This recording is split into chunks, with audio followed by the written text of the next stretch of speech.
ನಮ್ಮ ಅರವಿಂದ್ ಲಿಂಬಾವಳಿ ಸಾಹೇಬರು ಮಾತಾಡುವ ಕೈ ಎತ್ತಿದ್ದೀರ. ಯಾರೆಲ್ಲ ಕೋಚಿಂಗ್ ಇನ್ಸ್ಟಿಟ್ಯೂಟ್ ನಲ್ಲಿ ಹೋಗ್ತೀರಾ? ತುಂಬಾ ಜನ ವಿಜಯಪುರ ಅವೆಲ್ಲ ನಮ್ಗೆ ಗೊತ್ತು.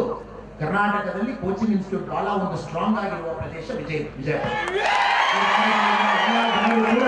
ವಿಜಯಪುರದಲ್ಲಿ ಬಂದು ಕೋಚಿಂಗ್ ತಗೊಳ್ತಾರೆ. ಬಟ್ ತಾವು ಒಂದು ವಿಷಯ ಅರ್ಥ ಮಾಡಿಕೊಳ್ಬೇಕು, ತಾವು IAS ಆಗಿ IPS ಆಗಿ ಸರ್ವ್ ಮಾಡಬೇಕನ್ನ ಅದು ಮೋದಿಜಿ ಅವರ ಆಡಳಿತದಲ್ಲಿ ನೀವು ಸರ್ವ್ ಮಾಡಬೇಕು. ಅದಕ್ಕೆ ತಮಗೊಂದು ಪರ್ಸನಲ್ ಇಂಟ್ರೆಸ್ಟ್ ಇದೆ. ತಮಗೊಂದು ಪರ್ಸನಲ್ ಇಂಟ್ರೆಸ್ಟ್ ಇದೆ. ತಾವು ಎಕ್ಸಾಮ್ ಬರೀಬಹುದು, ನೆಕ್ಸ್ಟ್ ಇಯರ್ ಬರೀಬಹುದು, ತಾವು KPSC ಬರೀಬಹುದು, UPSC ಬರೀಬಹುದು. ತಾವು ನಮ್ಮ ದೇಶದಲ್ಲಿ ದೊಡ್ಡ ಒಂದು ಹುದ್ದೆಗೆ ತಾವು ಬರ್ತೀರ, ಅದರಲ್ಲಿ ಯಾವುದೇ ಡೌಟ್ ಇಲ್ಲ. ಆದ್ರೆ ತಾವು ಅರ್ಥ ಮಾಡಿಕೊಳ್ಬೇಕು, ಆ ಪೊಲಿಟಿಕಲ್ ಸಿಸ್ಟಮ್ ಡಿಸೈನ್ ಮಾಡುವ ಕರ್ತವ್ಯ ನಿಮ್ಮ ಕೈನಲ್ಲಿ ಇದೆ.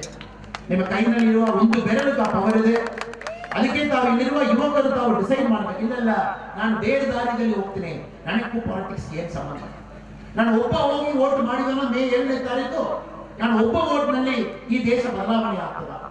ಇಲ್ಲ ನಾನು ವೋಟ್ ಮಾಡಿದಾರ ಮಾತ್ರ ಮೋದಿಜಿ ಅವರು ಬಂದೇ ಬರ್ತಾರೆ. ನಾವೆಲ್ಲರೂ ಗೊತ್ತು, ನಮ್ಮ ದೇಶದಲ್ಲಿ ಒಬ್ಬೊಬ್ಬರು ಕೂಡ ಇದೇ ತರ ಚಿಂತನೆ ಮಾಡಲಿಕ್ಕೆ ಶುರುವಾಗಿ ದೇಶ ಏನಾಗ್ತದೆ. ಅದಕ್ಕೆ ಇಲ್ಲಿರುವ ಎಲ್ಲಾ ಮಿತ್ರರಲ್ಲಿ ಕೂಡ ನಾನೊಂದು ವಿನಂತಿ ಮಾಡ್ತೀನಿ, ತಾವು ಯುವಕರಾಗಿ ತಮಗೆ ಏನೋ ಕನಸಿರ್ಬಹುದು, ಆನ ಪೊಲಿಟಿಕಲ್ ಸಿಸ್ಟಮ್ ಡಿಸೈನ್ ಮಾಡುವ ಕರ್ತವ್ಯ ನಿಮ್ಮ ಕೈನಲ್ಲಿ ಇದೆ. ಈ ಪೊಲಿಟಿಕಲ್ ಸಿಸ್ಟಮ್ ಡಿಸೈನ್ ಏನು? ಯಾರು MLA ಬರಬೇಕು ತಾವು ಡಿಸೈಡ್ ಮಾಡಬೇಕು, ಯಾರು MP ಆಗಿ ಬರಬೇಕು ತಾವು ಡಿಸೈಡ್ ಮಾಡಬೇಕು, ಯಾರು ಪ್ರಧಾನಮಂತ್ರಿಯಾಗಿ ಬರಬೇಕು ತಾವು ಡಿಸೈಡ್ ಮಾಡಬೇಕು. ಆ ಸಿಸ್ಟಮ್ ನಲ್ಲಿ ತಾವು ಕೆಲಸ ಮಾಡಬೇಕು. ಸೊ ತಮ್ಮ ಕನಸು ಏನಿದೆ ಆ ಕನಸು ಪೂರ್ತಿ ಆಗಬೇಕನ್ನೋದ್ರ ಮುಂಚೆ ಒಂದು ಒಳ್ಳೆಯ ಪೊಲಿಟಿಕಲ್ ಸಿಸ್ಟಮ್ ಡಿಸೈನ್ ಮಾಡುವ ಕರ್ತವ್ಯ ನಿಮ್ಮ ಕೈನಲ್ಲಿ ಇದೆ. ಅದಕ್ಕೆ ತಮ್ಮೆಲ್ಲರಲ್ಲಿ ಕೂಡ ನಾನು ಕೈ ಮುಗಿದು ವಿನಂತಿ ಮಾಡ್ತೇನೆ, ತಾವು ವೋಟ್ ಮಾಡಬೇಕು.